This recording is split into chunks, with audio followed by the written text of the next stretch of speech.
alegria em São Januário, porque com o resultado do Santos, o Vasco conseguiu se livrar do rebaixamento depois de ter vencido o Bragantino alegria por 2-1. Com alívio, né? Claro que sim. Vamos conversar com a Renata Silveira, o Paulo César Vasconcelos e o Ramon, que vão conversar com a gente aqui sobre o que foi o jogo do Vasco em São Januário. Bem-vindo ao Troca, Renata!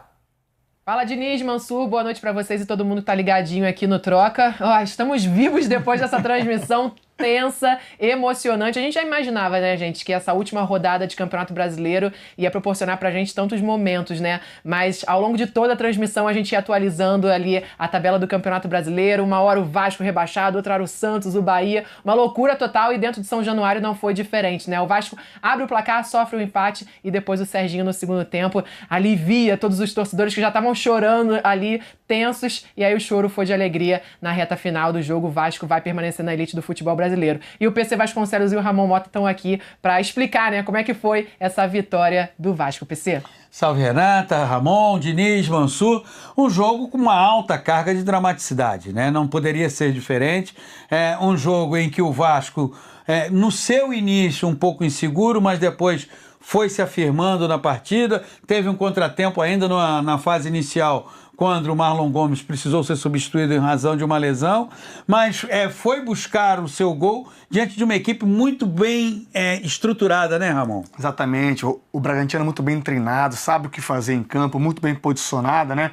Teve ali o Léo Realpe no segundo tempo expulso, mas manteve o seu padrão, manteve o seu jeito de jogar, a sua ideologia que é muito bem implantada pelo Caixinha. E falando do Vasco, né? Você foi perfeito, né, PC? Abriu o marcador com esse gol do Paulinho, que mostra confiança e segurança. Que entrou bem no lugar do Marlon Gomes, exatamente. O Vasco muito intenso, a gente vê o Vasco muito bem compactado hoje, né? O Vasco começou falando um pouco de tática no 4-4-2, nessa marcação deixando o Verratti e o Peck na frente. Começou a perceber que o Bragantino teve muito... A gente vê esse lance, essa bolaça do Paí aí, né? Que o Verratti poderia ter chutado, mas que viu que o Bragantino começou a explorar o seu lado esquerdo de ataque, e aí o Ramon Dias, muito inteligente, muda o seu jeito de jogar para um 4-1-4-1 e o Vasco encaixa, né? Sua dinâmica fica melhor, né? Nos poucos momentos de desequilíbrio, desajuste da marcação do sistema defensivo vascaíno, o Bragantino chega ao empate com o Léo Ortiz. Lucas Evangelista, como sempre, aparecendo muito bem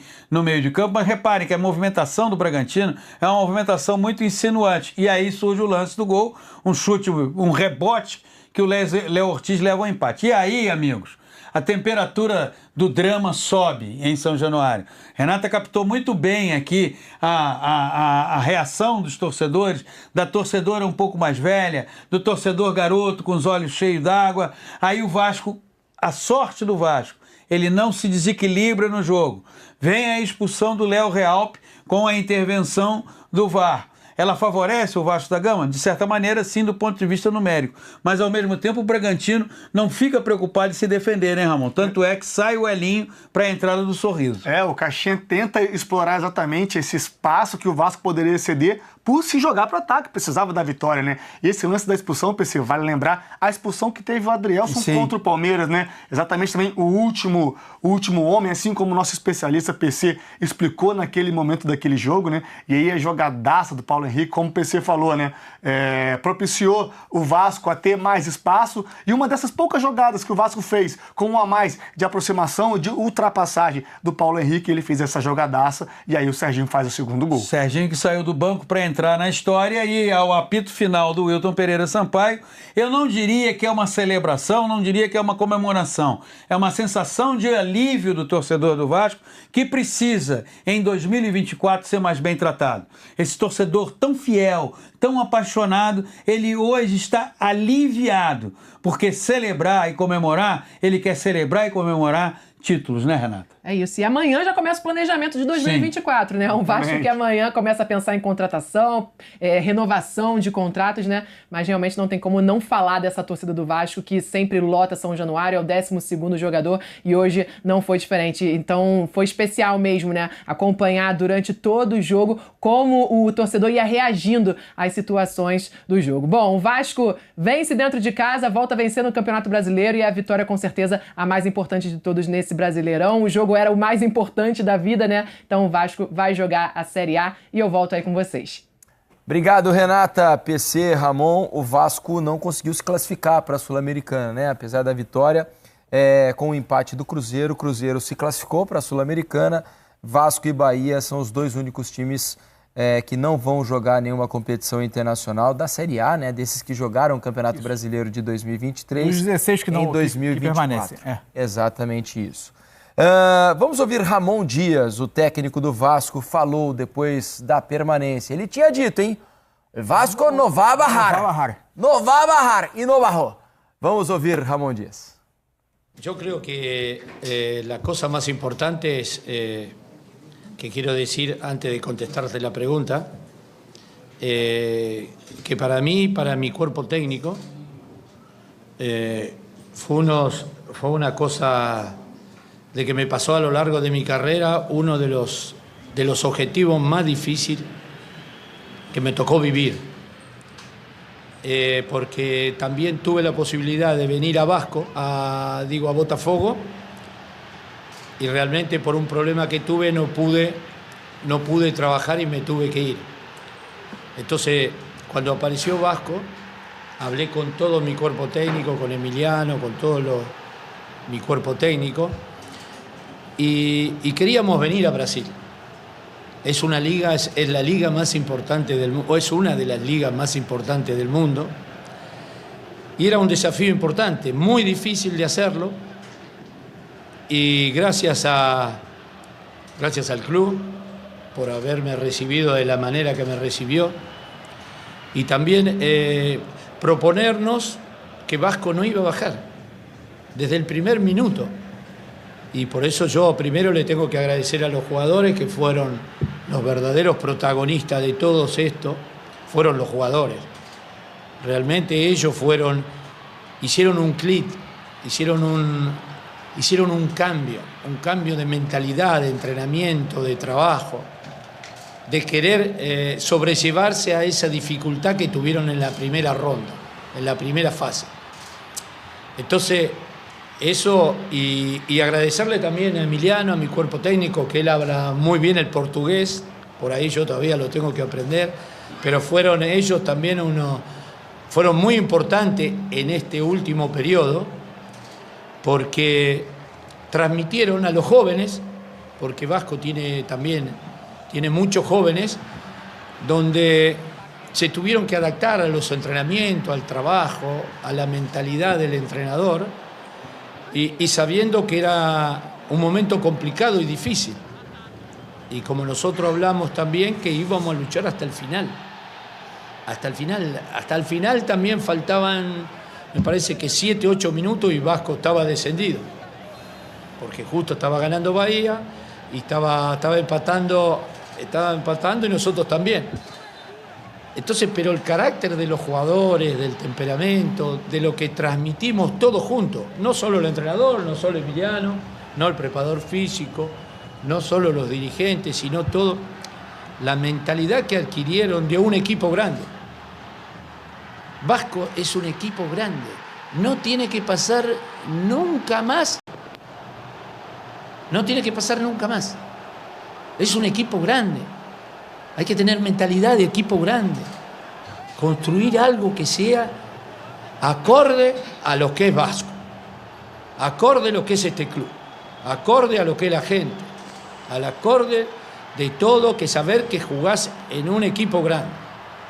Y esa es la mentalidad. Por eso yo le tengo que agradecer a Pablo, a los dirigentes, a los jugadores, haber pasado esta etapa tan difícil, porque fue desde el primer partido que jugábamos, que teníamos 9 puntos, y llegamos a conquistar lo que hicimos, es por mentalidad.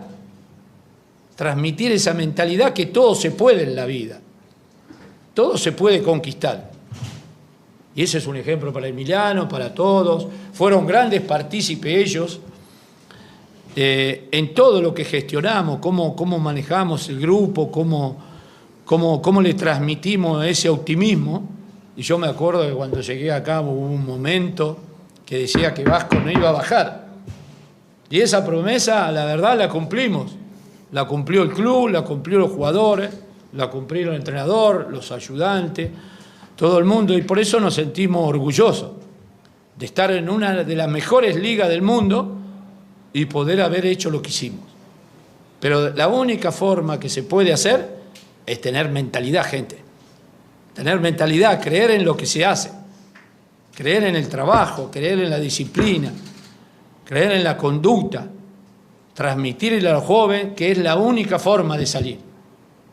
Pero Vasco no tiene que pasar nunca más por esta situación. Nunca más. Es um grande clube, é um grande equipo. Tá aí Ramon Dias, para mim um dos melhores trabalhos entre os técnicos nessa Série A do Campeonato Brasileiro, não, Mansur? Precisa contextualizar, né? É ótimo trabalho. Se você pensar na passagem dele, o Vasco tem um aproveitamento que eu colocaria tranquilamente, se projetado para todo o campeonato, colocaria o Vasco numa posição tranquila em termos de permanência na Série A, com alguns momentos de briga, inclusive, por vaga em G6. Agora, a reta final do Vasco, ela já foi, talvez um pouco pela pressão, pelo drama, pela dificuldade, em que ele começou a tentar algumas mudanças de sistema, e o time já não estava encaixando com facilidade. O próprio jogo de hoje teve as suas oscilações, né? O Vasco teve momentos em que até instintivamente começou a defender o resultado depois que conseguiu 1-0. Foi um Vasco muito tenso no início, um Vasco que conseguiu encontrar o seu primeiro gol no lance do Paulinho, já depois de ter perdido o Marlon Gomes por lesão. Conta com um desvio, a bola entra, o Vasco começa instintivamente a defender um pouco o resultado. O Bragantino, que era um time que no início não pressionava tão alto quanto de costume, começa a ganhar um pouco mais de terreno no campo, empata o jogo com o Léo Ortiz, e os 10 minutos, e os minutos entre esse gol do Bragantino e a expulsão, que é justa, correta, mas que muda muito a cara do jogo, né? Foram de um Vasco muito tenso, sentindo muito o ambiente. Então, acho que o fundamental é que o Vasco, primeiro, sai dessa campanha de permanência com uma espinha dorsal de time. Tem muito de onde tirar para construir 2024, mas tem questões no elenco que vão precisar ser revistas. E aí é entender o que os proprietários do clube pretendem em termos de nível de investimento. Fundamental, não fazer promessa que não possa cumprir. Porque quem fez a promessa de que disputava o último Flamengo e Vasco no ano passado com diferença de orçamento, não estava aqui para dar a cara e deixou profissionais encararem uma torcida frustrada quando os primeiros resultados ruins aconteceram no ano. A primeira janela não supriu necessidades do elenco. Foi preciso a segunda janela para uma série de correções de rota. E ainda não é o suficiente para sonhos mais altos. Mas acho que parte de um bom princípio. Eu acho que parte de uma espinha dorsal base. E é entender o que esses donos da SAF do Vasco pretendem em termos de nível de investimento, aonde o Vasco poderá, de fato, brigar de forma realista em 24. Olá, torcedores fervorosos. Hoje, vamos recontar uma noite que ficará marcada na história do Vasco da Gama. Em São Januário, o clube enfrentou o Bragantino em um confronto decisivo que definiu sua permanência na Série A do Campeonato Brasileiro. Sob a orientação de Ramon Dias, o Vasco mostrou resiliência e conquistou uma vitória crucial por 2-1. Vamos explorar os detalhes dessa jornada emocionante. A atmosfera em São Januário era carregada de tensão quando o Vasco entrou em campo contra o Bragantino. A partida, longe de ser um espetáculo brilhante, foi uma demonstração de determinação e garra. A equipe, empurrada pela fervorosa torcida, enfrentou momentos difíceis, mas nunca desistiu.